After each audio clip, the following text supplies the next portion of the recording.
2023년부터 유럽 연합 가입, 그 문턱에서 계속 주춤했던 우크라이나, 유럽 전체가 다 밀어주는 것 같았는데 딱 한 사람 때문에 번번이 막혔습니다. 바로 헝가리 총리 빅토르 오르반이죠. 네, 푸틴의 사람이다 뭐 이런 말까지 들으면서 EU 결정을 계속 가로막았던 인물인데요.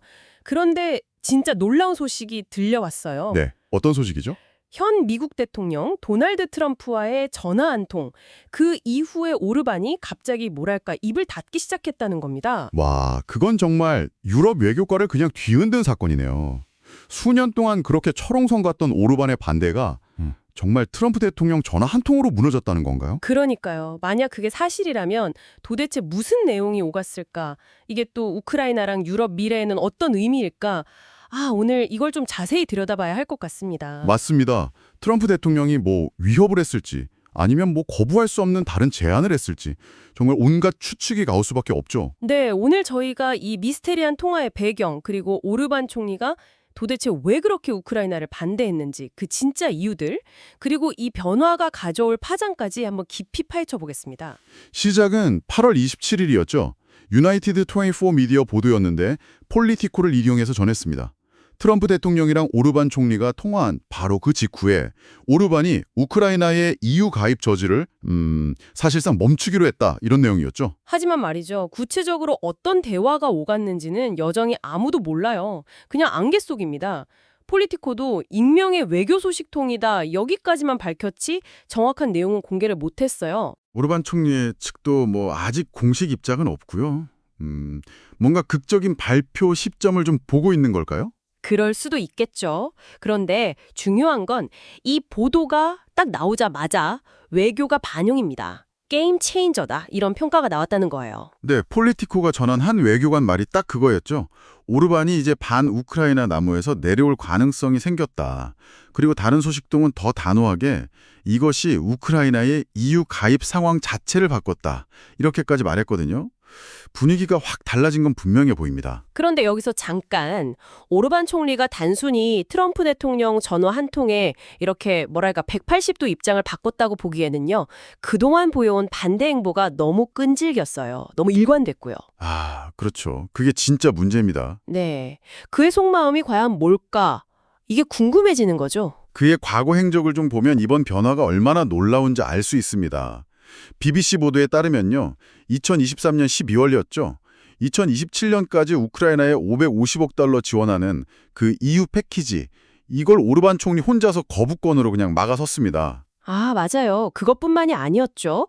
EU 정상들이 우크라이나랑 가입 협상 시작할지 말지 투표할 때는 아예 그냥 회의장에서 나가버렸어요. 기권한 거죠. 나머지 26개국은 다 만장일치로 찬성했는데 말이죠. 심지어 나중에는 이거 나쁜 결정이었다. 그러면서 언제든 이 결정 뒤집을 수 있다. 이렇게 경고까지 했습니다. 정말 강경했죠. 도대체 왜 이렇게까지 반대를 했을까요? 표면적으로 계속 나왔던 이유 중 하나가 그 우크라이나 내 헝가리 소수민족 문제였죠. 네, 꾸준히 거론됐습니다. 2021년에 워싱턴 타임스에 실린 기고문이 있는데요. 헝가리 재단의 발라즈 타르녹이라는 사람이 쓴 글입니다. 여기서 보면 헝가리 정부는 우크라이나가 2017년에 교육법 그리고 2019년에 언어법 바꾼 거에 대해서 굉장히 강하게 반발했다는 거예요. 그네요. 우크라이나 사는 헝가리계 주민들이 자기들 말, 그러니까 모국어로 교육받고 또 공공장소에서 헝가리어를 쓸 권리, 이걸 그 법들이 침해한다 이런 주장이었죠. 맞습니다.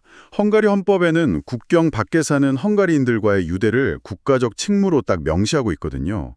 그런데 우크라이나의 이 법들이 그 헌법 정신에 어긋난다고 본 거죠. 물론 우크라이나 입장은 좀 달랐겠죠. 네, 우크라이나로서는 동부 지역 같은 데서 러시아 영향력을 줄이는 게 더 급했을 테니까요. 하지만 결과적으로는 다른 소수민족 언어 사용까지 제한하는 그런 부작용이 있었다는 비판도 있었습니다. 하지만 이것만으로는 오르반 총리의 그 강경한 태도가 다 설명이 안 되는 것 같아요. 젤렌스키 우크라이나 대통령하고 뭔가 개인적인 감정 문제도 있었던 거 아니냐 이런 분석도 있었잖아요. BBC가 그런 가능성을 좀 제기했죠. 실제로 몇몇 장면들이 좀 포착되기도 했고요. 예를 들면 브뤼셀에서 EU 정상회의할 때요. 다른 정상들은 다 젤렌스키 대통령하고 기념사진 찍는데 오르반 총리 혼자 그냥 외면하고 자리를 피했어요. 아, 그때 그 투표 때 회의장 나갔던 것처럼요? 네, 비슷했죠. 그리고 아르헨티나 대통령 취임식에서는 젤렌스키 대통령이 오르반 총리한테 직접 다가가서 아니 왜 우리 EU 가입 막는 겁니까? 이렇게 묻는 듯한 장면이 영상에 잡히기도 했고요. 아, 저도 그 영상 봤어요. 오르반 총리가 뭐라고 대답했는지는 안 나왔지만 둘 사이의 분위기가 엄청 차가워 보였어요. 네, 냉랭했죠. 심지어 2022년 4월에는요. 젤렌스키 대통령이 오르반 총리랑 푸틴 러시아 대통령 관계가 너무 가깝다 이렇게 비판하니까요. 헝가리 외무부가 바로 우크라이나 대사를 불러서 항의하는 일까지 벌어졌습니다. 와, 대사 초치까지요? 네, 당시 헝가리 외무장관 페테르 시아르토가 페이스북에다가 우크라이나 지도자들은 헝가리 모욕을 멈춰야 한다 이렇게 강하게 불쾌감을 드러냈어요. 근데 여기서 또 생각해 볼 점은 젤렌스키 대통령의 지적이 아주 틀린 말은 아니었다는 거죠. 오르반 총리가 실제로 전쟁 터진 이후에도 푸틴 대통령하고 계속 관계를 이어왔으니까요. 그렇습니다. 가장 상징적인 장면은 역시 2024년 7월이었죠. 다른 EU 지도자들은 다 등을 돌리고 있는데 오르반 총리는 모스크바로 날아가서 푸틴 대통령하고 정상회담을 했어요. EU 제재 국면에서 완전히 다른 길을 간 거죠. 게다가 2023년 10월에는 푸틴한테 직접 헝가리는 러시아랑 대립하길 원치 않는다, 관계 확장을 원한다 이렇게 말했다고 BBC가 전했잖아요. 네, 러시아산 에너지 제재 반대하고 EU의 우크라이나 군사 지원 자금도 막고 이런 친러시아적인 행동은 계속됐습니다. 이쯤 되면 그가 왜 푸틴의 사람으로 불리는지 좀 이해가 갈 정도죠. 그런데 여기서 진짜 흥미로운 지점이 있습니다. 2024년 10월 로이터 통신 보도인데요. 오르반 총리가 스트라스부르크 브리핑에서 이런 말을 했다는 거예요. 우크라이나가 전장에서 이기는 건 불가능하다. 대화와 휴전이 필요하다. 네, 저도 그 보도 봤습니다. 근데 이 주장이요. 현 미국 대통령 트럼프의 입장하고 상당히 비슷하다는 겁니다. 아, 바로 그 점이군요. 네, 어쩌면 이게 트럼프 대통령이 오르반 총리를 설득하는 데 사용한 뭐랄까 연결고리가 아니었을까요? 우크라이나를 EU에 가입시키는 게 오히려 러시아를 협상 테이블로 끌어내는 지렛대가 될 수 있다. 이런 논리였을 수도 있고요. 물론 이건 추측입니다만. 충분히 가능한 시나리오 중 하나라고 봅니다. 여기에 더해서 헝가리와의 경제적인 이해관계, 이것도 빼놓을 수가 없어요. 경제 문제요? 네, 경제 분석 사이트 트레이딩 이코노믹스 자료를 보면요. 헝가리가 2024년 한 해에만 러시아에 10억 달러가 넘는 상품과 서비스를 수출했습니다. 전쟁 이전보다는 줄었지만 여전히 상당한 규모죠.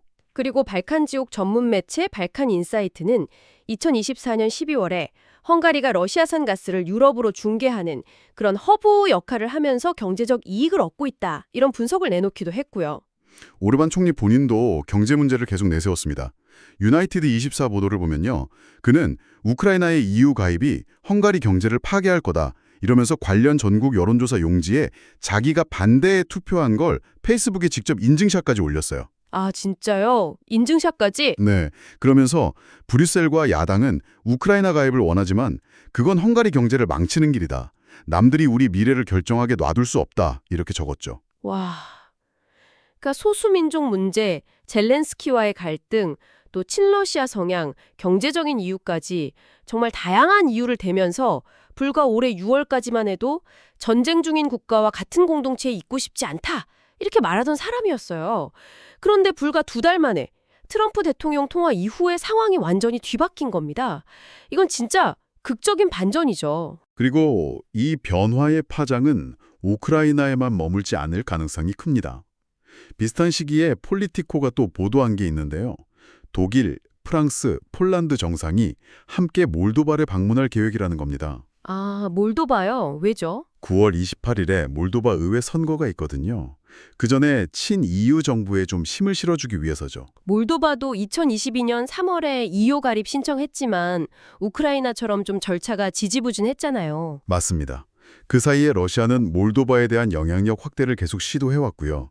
작년 대선 때는 크렘린이 반대파 후보를 도우려고 유권자들한테 돈을 뿌렸다 이런 의혹까지 나왔었어요. 그러니까 EU는 지금 동쪽으로 영향력을 넓히려고 여러 곳에서 동시에 노력하고 있다는 거네요. 그렇죠. 다시 말해 이런 상황에서 오르반의 입장 변화는 우크라이나뿐만 아니라 몰도바 같은 다른 후보국들의 가입 절차에도 굉장히 긍정적인 신호가 될 수 있다는 겁니다.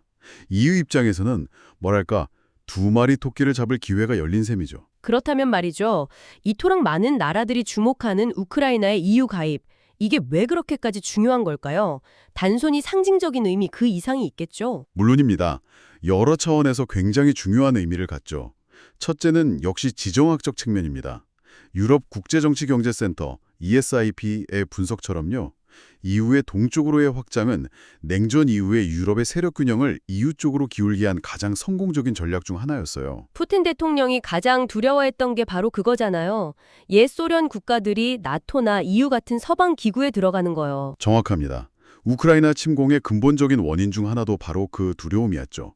우크라이나를 점령하면 EU 가입은 당연히 불가능할 거다 이렇게 계산했을 테고요. 그런데 만약 우크라이나가 진짜 EU에 가입한다면 푸틴의 이런 계산은 완전히 실패하는 셈이네요. 그렇죠. 유럽 내에서 러시아의 영향력은 결정적으로 약해지고 반대로 EU의 힘은 더 커지게 되는 겁니다. 둘째는 군사적인 측면인데요. 군사적인 측면이요? 네, 전 영국 총리가 이끄는 토니 블레어 연구소 TBI는 우크라이나가 이번 전쟁을 겪으면서 굉장히 강력한 군사력을 갖춘 국가로 변모했다고 평가합니다. 이건 자체 방위력 강화에 힘쓰고 있는 EU에게는 큰 자산이 될 수 있습니다. 경제적인 측면에서의 이점은 더 구체적으로 보이는데요. TBI 보고서를 보니까 우크라이나가 가진 그 숙련된 노동력을 굉장히 강조하더라고요. 맞습니다. 특히 전쟁 중에도 보여준 그 드론 기술 혁신 같은 것들이 대표적이죠. 게다가 IT 산업은요. 세계은행 자료 기준으로 2024년에도 전체 수출의 38% 이상을 차지할 정도로 여전히 강력한 경쟁력을 가지고 있습니다. 그리고 전통적인 강점, 농업도 빼놓을 수 없죠. 유럽의 빵바구니. 네, 그 별명답게 전쟁 전 우크라이나 농업은 GDP의 11%, 노동력의 20%, 수출의 40%를 담당했습니다. 우크라이나의 가입은 유럽 전체의 식량 안보를 강화하는 데도 기여할 수 있겠죠. 하지만 진짜 숨겨진 보물은 따로 있다는 분석이 많더라고요. 핵심 광물 자원 말입니다. 아, 맞습니다. 이게 어쩌면 결정적일 수도 있습니다. BBC에 따르면요. 우크라이나는 전 세계 중요 광물 자원의 약 5%를 보유한 것으로 추정됩니다. 특히 흑연 매장량은 세계 5위권이고요. 티타늄은 유럽 전체 공급량의 7%, 리튬은 유럽 대륙 매장량의 30% 이상을 차지할 가능성이 있다고 합니다. 그 외에도 구리, 니켈, 코발트, 우라늄, 4차 산업혁명이나 에너지 전환에 꼭 필요한 자원들이죠.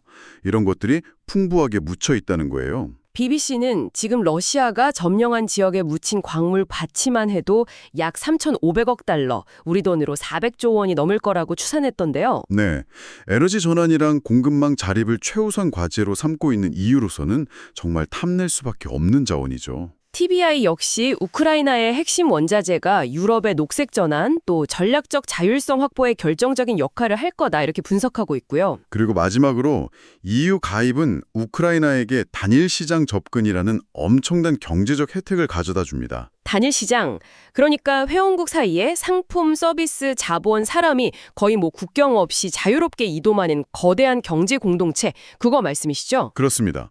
TBI 자료를 보면요. 2023년 기준으로 EU는 이미 우크라이나 상품 교역의 56%를 차지하는 최대 파트너입니다.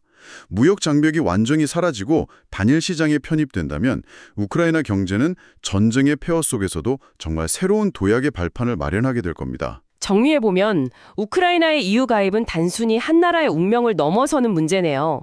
유럽의 지정학적 구도, 군사적 균형, 경제적 미래까지 다 바꿀 수 있는 그런 잠재력을 가진 사건이군요. 네. 그리고 푸틴이 그토록 막으려 했던 우크라이나의 완전한 서방 편입이 현실화되는 것이기도 하고요. 바로 그 점 때문에 트럼프 대통령하고 오르반 총리의 전화통화 한 번이 이렇게까지 큰 파장을 일으키고 있는 거군요. 맞습니다. 수년간 정말 꽉 막혀 있던 흐름을 단번에 바꿀 수 있는 그야말로 역사적인 전환점이 될 수도 있는 거죠. 물론 아직 모든 퍼즐 조각이 다 맞춰진 건 아닙니다. 트럼프 대통령과 오르반 총리 사이에 오간 구체적인 약속이나 거래 내용, 이거 여전히 베일에 쌓여 있고요. 앞으로 오르반 총리가 EU와 러시아 사이에서 또 어떤 행보를 보일지 이것도 예측하기 어렵습니다. 어쩌면 이번 사건이 오르반과 푸틴 관계의 균열을 만드는 그런 시작점이 될지도 모르죠. 하지만 만약 이 보도들이 사실이라면 한 가지는 분명해 보입니다. 이것은 러시아에게는 엄청난 타격이라는 점입니다. 그렇죠. 푸틴이 수년간 그렇게 공들여 막으려고 했던 시나리오가 현실화될 가능성이 열린 거니까요. 유럽의 힘의 균형추가 움직이는 그런 순간일 수도 있습니다. 결국 오늘 다룬 이 내용은 현재 벌어지고 있는 거대한 국제 분쟁의 한 단면에 불과합니다. 이면에 숨겨진 더 큰 그림과 본질을 꿰뚫어 보시려면 지금 화면에 보이는 이 영상을 이어서 확인해 보시는 것을 추천합니다.